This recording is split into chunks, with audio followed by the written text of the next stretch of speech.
সামনে আইতো না চ্যানেল লাগে ঢুকুন না রাজু ইউটিউব চ্যানেল না চার্জ দিলেও কত তাদের নাই কাজই ছেড়ে ফায়দা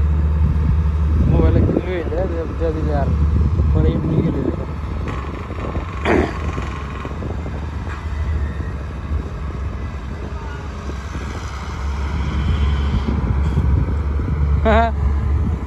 কেন তো আইবে নি